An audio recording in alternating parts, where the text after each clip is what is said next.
Magnus Carlsen, the Norwegian chess giant and former 5-time world chess champion, boasts a peak rating of 2882. His adaptive style and unparalleled endgame skills have secured him multiple world titles. But what happened when he faced a Dutch grandmaster, renowned for his sharp positional sense of strategic finesse? This is Anish Giri, the Dutch sensation, known for his strategic prowess, who has scaled to a peak rating of 2790. A contender in elite tournaments, his precision and creative openings have earned him a prominent spot in the chess elite. Giri initiates the game by advancing his pawn to e4, utilizing the king's pawn opening. In response, Magnus employs the Sicilian defense strategy, pushing his pawn to c5. Following the development of their knights, Anish makes a move to develop his bishop to b5, launching an attack on the knight. In return, Magnus executes a pawn maneuver to counter the situation. Although castling in chess is typically seen as a way to secure the knight's safety, doing so very early in the game can also pose significant risks. However, disregarding that caution, Anish opts to castle his king and ensure its security. On the other hand, Magnus advances his remaining knight to e7 as part of his development strategy. Anish moves his pawn to d4, allowing Magnus to take it with his pawn, and in turn Anish takes back with his knight. The knight on c6 is vulnerable now, so Magnus defends it with his queen, meantime attacking the white knight on d4. Anish defends this knight with his bishop, which was a mistake because after, knight takes it. He cannot take back with his bishop, so he blunders the whole knight. Giri experiences a moment of surprise, followed by his decision to safeguard his bishop using a pawn. While the optimal move for Magnus involves protecting his knight by moving his pawn to e5, he adds an intriguing twist to the situation. After some contemplation and thorough analysis of various potential outcomes, Magnus ultimately chooses to maneuver his pinned knight to capture the bishop. The announcers exclaimed a daring sacrifice of the queen. This strategic maneuver enables Anish to potentially seize Magnus's queen using his bishop. Subsequently, after a series of moves, Anish begins directing his efforts toward Magnus's knight, compelling it to relocate to the edge of the board. It's commonly understood that knights positioned on the periphery of the board tend to have limited influence and effectiveness. We see a pawn exchange on g4 square, which leads to a complete distortion of Giri's kingside position. While Magnus's king is safe behind the pawn walls, Anish's king was wide open even after the castling. After a couple of moves, Anish attacks the rook with his pawn, and Magnus takes this pawn with his knight. Anish slides his pawn to d7, forcing Magnus to take it with his bishop.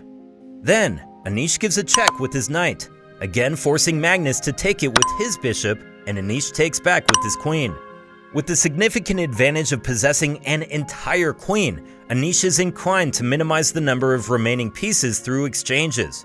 Presently, Anish has the opportunity to secure the rook by delivering a check to his queen. To prevent falling into this potentially disastrous situation, Magnus chooses to withdraw his knight to c6, thereby safeguarding the b8 square.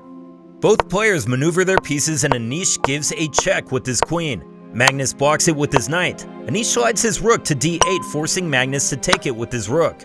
This sequence of moves allows Magnus to capture the pawn on a4. Few moves later, Anish takes a pawn on b7, giving away the c4 pawn. An important observation is that all of Magnus's pieces are effectively supporting one another in defense. The black king is securely sheltered behind a line of knights, bishops, and pawns, ensuring comprehensive protection. As a result, Anish finds himself devoid of any viable avenues for launching a counterattack or generating strategic opportunities. Magnus takes a pawn on e5 with his knight. Anish takes advantage of the opportunity and launches an attack with his rook. Instead of retreating his knight back, Magnus slides his rook to c6, attacking the queen, forcing Anish to retreat it back to e3. Magnus jumps back with his knight to g6, again forming a castle wall around his king. Anish slides his king, and Magnus attacks the rook with his bishop, forcing Anish to move it. Magnus again attacks the queen with his rook. This time, Anish slides his queen to f3. Anish attacks the knight on e7 with his rook, pinning the knight and threatening to take the f5 pawn. Magnus immediately retreats his bishop to e6, defending the pawn. A few moves later, Magnus seizes the opportunity to take the g5 pawn with his rook. Magnus advances a pawn with all his pieces effectively shielding it. Anish has no means to prevent the pawn's promotion to a queen, and he tries to block the pawn with his king. Magnus attacks the queen with the knight, forcing it to move. Then Magnus slides the pawn to f2 square. Now the pawn is just one square behind the promotion square.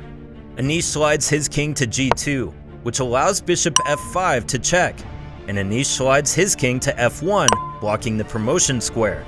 Magnus delivers a decisive blow using bishop c4 check. The bishop, shielded by a knight, forces the king to relocate. Despite Anish's possibility of promoting to a queen and capturing Magnus's queen with a rook, Magnus maintains control over the f1 square. These strategic maneuvers secure a triumph for Magnus. Magnus promotes his pawn to a queen, prompting Anish to promptly resign, resulting in Magnus's victorious emergence.